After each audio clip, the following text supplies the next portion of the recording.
आज हम लोग बात करेंगे बच्चों में होने वाला एक अहम प्रॉब्लम है जिसको डायपर रैश कह सकते हैं हम। जी हाँ, तो ये जो क्लिप है ये छोटे बच्चे जिसके घर में है यानी कि पेरेंट्स और इसके अलावा जो बच्चों की मॉम है उनको बहुत ही ज़्यादा गौर करने की बात है इस क्लिप के ऊपर, क्योंकि मैं बहुत ही आसान ऐसे घरेलू फार्मूले बताने जा रहा हूँ, नुस्खे बताने जा रहा हूँ जो कि डायपर रैश या फिर जो भी हम लोग यूज़ करते हैं लंगोट वगैरह, तो उसके बाद जो रैशेस आ जाते हैं बॉडी के ऊपर बच्चों के, जो तो खासकर ग्रोइंग रीजन के अंदर हो या फिर बटक्स के ऊपर हो या प्राइवेट पार्ट्स के अंदर जो इस तरह कुछ निशान आ जाते हैं जिसको हम लोग डायपर रैश कहते हैं, यानी डायपर्स होने वाले रैश। तो उसके लिए हम लोग क्या कर सकते हैं, इंस्टेंट क्या कर सकते हैं घर के अंदर, हम उसको क्या कैसे इलाज कर सकते हैं, तमाम चीज़ें मैं आपको बताऊंगा। उससे पहले मैं आपको बता दूँ ये जो डायपर रैश है ये होने की वजह क्या है।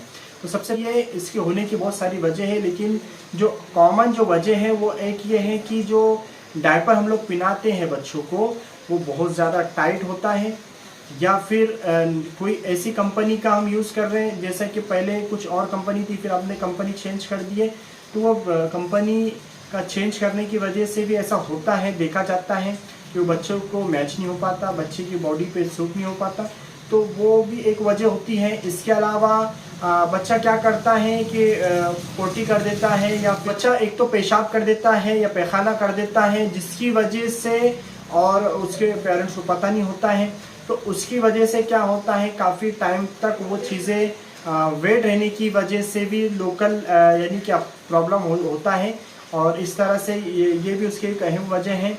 तो इस तरह से बच्चे के जो है तो डायपर रैश बनने के काउजेज या वजह बन जाती है। इसके अलावा कुछ बच्चों में स्किन सेंसिटिव होती है, यानी कि उनकी बॉडी उसको एक्सेप्ट नहीं कर पाती, उनकी स्किन जो है उसको एक्सेप्ट नहीं करती है, तो वो भी एक वजह होती है। तो डायपर रैश के बहुत सारी वजह है, उसमें से मैंने कुछ वजह आपको बताया। तो आप अपने बच्चे के पे गौर कीजिए कि किस किस्म का उसको प्रॉब्लम हो सकता है, तो आपको समझ में आएगा, क्योंकि प्रॉब्लम समझ में आएगी तो उसका सोल्यूशन समझ में आएगा।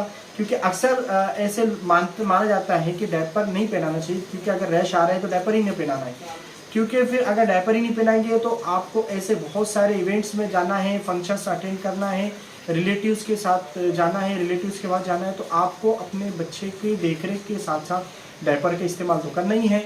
लेकिन इस तरह के अगर रेशेस के बार बार प्रॉब्लम आ रहे हैं तो आप सबसे ज़्यादा इस बात पे गौर करें कि कौन सी वजह है जो डायपर के रेशेस आ रहे हैं, डायपर रेशेस आ रहे हैं, ये चीज़ पे गौर करें। अगर वो बात पता चले तो फिर उसका हमको सॉल्यूशन आसान हो जाएगा।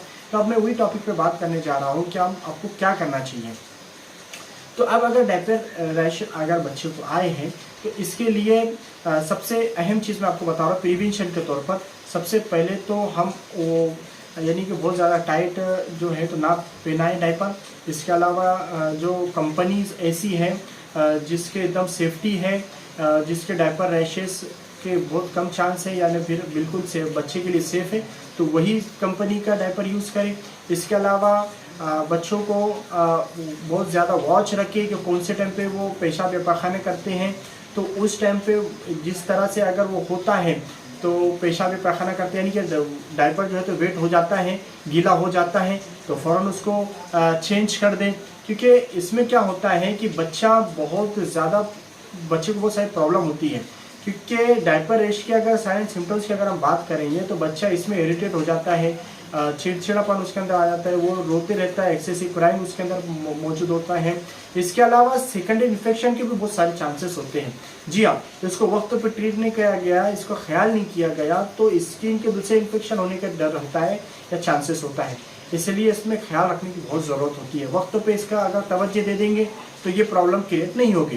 तो इसलिए हमारा काम है कि जब भी बच्चा को हम अगर डायपर दे रहे हैं तो हम ख्याल रखें और उसको बार बार चेक करें थोड़े थोड़े टाइम से कि कोई बच्चे ने जो है तो किसी तरह से उसका डायपर गीला हुआ है या नहीं, है ना। तो इस तरह उसको चेक करते रहे। तो उसके अगर बहुत ज़्यादा टाइम भी गुजर जाता है ना तो उसकी वजह से भी बच्चा क्या करता है, अपना यानी कि पेशाब को या पैखाने को या पोटी को रोक देता है। तो उसकी वजह से फिर बच्चे के इस तरह प्रॉब्लम, यानी कि एक तो पेशाब रोकना भी सही नहीं है बच्चे के लिए, यानी कि पेशाब का रोकना, पेशाब का होल्डिंग करना, यूरिन होल्डिंग का, ये भी बच्चे के लिए ठीक नहीं है। यूटीआई के चांसेस बढ़ सकते हैं। और बच्चे का पैखाने का रोकना ये भी सही नहीं है।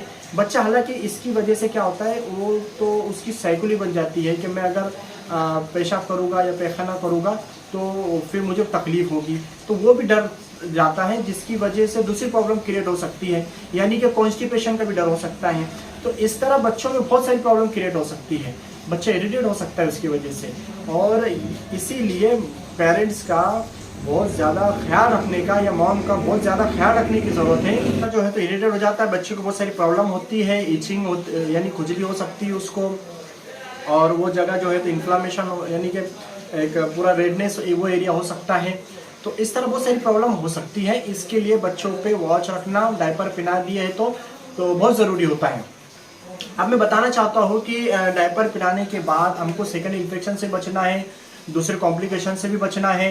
तो इसके लिए हम लोग को चाहिए कि अगर बच्चे ने ऐसा कुछ कर दिया है, डायपर रैश आ चुके हैं, तो या फिर आम तौर से डायपर रैश नहीं भी आए और हमको डायपर चेंज करना है, उसके लिए भी ये फार्मूला इस्तेमाल करें कि जब भी हम डायपर निकालें बच्चे से, तो रिमूव करने के बाद वो पूरे एरिए को, यानी कि बटक्स को, ग्रोइन रीजन को और उसके थाई को, यानी कि उसकी मांडी है, उसके जहाँ पर भी हम जो है तो पहनाते हैं पूरा डायपर, वो पूरे एरिए को अच्छे से वॉश करें। वॉश करने का ये तरीका है कि जो मौसम के हिसाब से, जैसा भी सर्द मौसम में बरसात का हो, या उसके बाद सर्द मौसम में, फिर गर्मी के मौसम उसके बाद होता है, तो मौसम के हिसाब से अगर बरसात है तो और सर्द मौसम है, तो एक थोड़ा हल्का कुनकुना पानी हमको लेकर बच्चे को अच्छे से वॉश करना है, और उस जगह को पूरा अच्छी तरह से पहले ड्राई होने दें, सूखने दें, अच्छे से सूखने दें। उसके बाद अगर ज़रूरत है, जैसा डायपर रैश है और कोई क्रीम हम यूज़ कर रहे हैं, कोई ऑइंटमेंट हम लगाना चाह रहे हैं, जो भी हम होम रेमेडी जो है तो करना चाह रहे हैं, वो उसके बाद का ये सही सबसे बेहतर तरीका है। इसके अलावा डायपर के अलावा अगर कोई लंगोट यूज़ करता है, तो उसके लिए भी यही तरीका है कि हम पहले बच्चे को उस एरिया को अच्छे से ड्राई करें, सूखने दें, उसके बाद अप्लाई करें। और अगर कोई लंगोट वगैरह यूज़ करता है बच्चों के लिए, तो उनका काम है कि वो बच्चों को कड़क धूप में यानी कि उस कपड़े को सुखाएं, ताकि उसके किसी भी तरह के बच्चे को जो है तो तकलीफ ना हो, इन्फेक्शन ना हो। इस खास बात का ख्याल रखें। और इसके अलावा मैं बताऊंगा कुछ आपको ऐसे होम रेमेडीज़ जो आप अपने घर में कर सकते हो।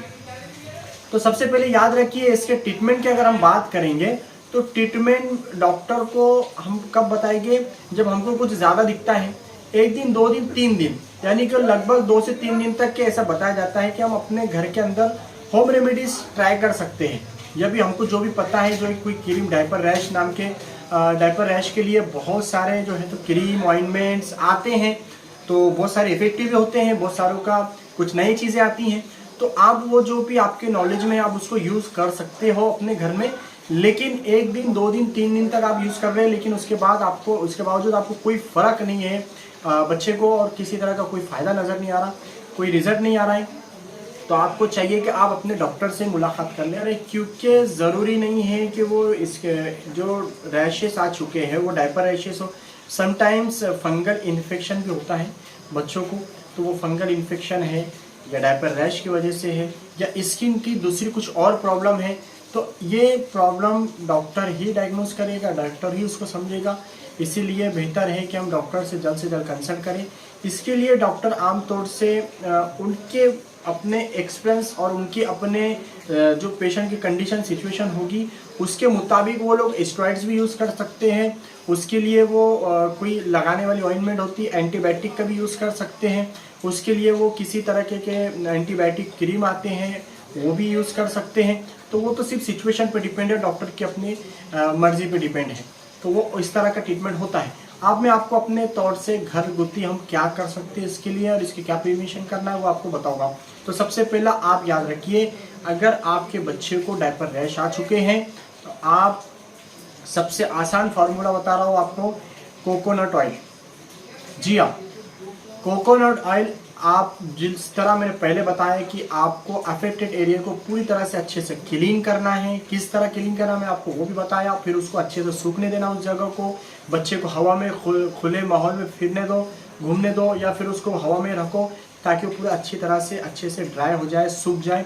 उसके बाद आपको उस जगह अफेक्टेड एरिया पे या फिर रैशेस वाले एरिया पे कोकोनट ऑयल को लगाना है, अप्लाई करना है और हल्के हाथ से लगाना है बस। तो वो भी काफ़ी असरदार होता है। जी हाँ, तो ये एक मैंने आपको एक अपना घरगुती जो है तो नुस्खा बताया। आप लोग बोरो प्लस के बारे में जानते होंगे, बहुत सारे लोग इसको यूज़ भी करते हैं डायपर रैश के अंदर बच्चों को, तो उसके भी रिजल्ट बच्चों के लिए बोरो प्लस का भी इस्तेमाल किया जा सकता है, यानी कि मॉइस्चराइजर वगैरह जो भी रहता है, यानी बहुत सारे लोग वैसलीन का भी यूज़ करते हैं। तो निविया है, वैसलीन है, बोरो प्लस है, इस तरह से जो मॉइस्चराइजर है, कोई और क्रीम है, तो इस तरह से इनसे भी रिजल्ट आ जाते हैं। आप इनको भी ट्राई करें, लेकिन तरीका मैंने जो आपको बताया, पहले अच्छे से आपको क्लीन करना है, उसके बाद आपको ये अप्लाई करना है। दही और उसके साथ में खाने का सोडा, इसका पेस्ट बना सकते हैं और उसको भी अप्लाई कर सकते हैं। ये भी डायपर रैशेस के लिए बहुत ही बेहतरीन होता है। और दोस्तों एक हर्बल एक मेडिसिन है, उसका भी मैं आपको इसलिए सजेस्ट कर रहा हूँ, हालांकि वो कोई यानी कि कोई पेड प्रमोशन नहीं है।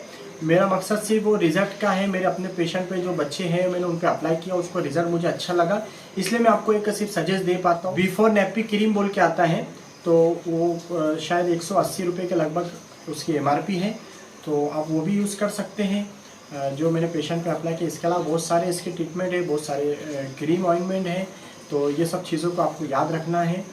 एक मरतबा बच्चे को रैश आ गए तो इसका मतलब ये नहीं हुआ कि हम बस भूल जाएं।